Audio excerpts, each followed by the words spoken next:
païen et athée, des concepts dévoyés au service des religions abrahamiques. Les mots païens et athées ont été employés pour marginaliser ceux qui ne suivent pas les religions abrahamiques.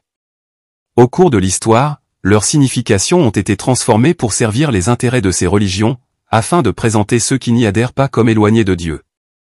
Le mot païen vient du latin paganus, qui signifie simplement « villageois » ou « personne vivant à la campagne ». Avec l'essor du christianisme, il a pris une connotation religieuse pour désigner ceux qui n'étaient pas chrétiens, car les pratiques polythéistes persistaient dans les zones rurales. Quant au mot « athée », il signifie littéralement « sans Dieu », athéo en grec, et a pris des sens variés depuis l'Antiquité. Dans le monde gréco-romain, il désignait celui qui honorait un autre dieu que celui de la cité.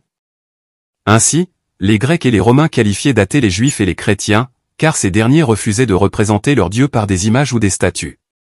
Cette dénégation des représentations divines était perçue comme une forme de déviation de la norme religieuse, et donc, ceux qui faisaient cela étaient étiquetés comme « sans Dieu ».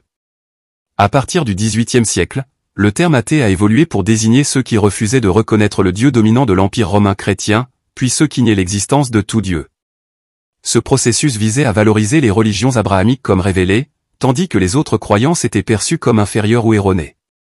Cependant, il est paradoxal de constater que les religions abrahamiques ne partagent pas la même conception de Dieu.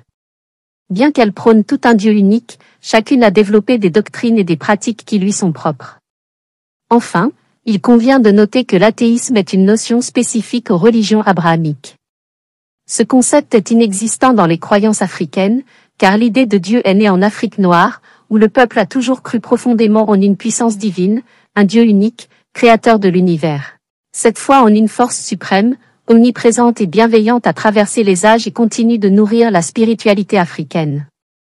Axel Hilary.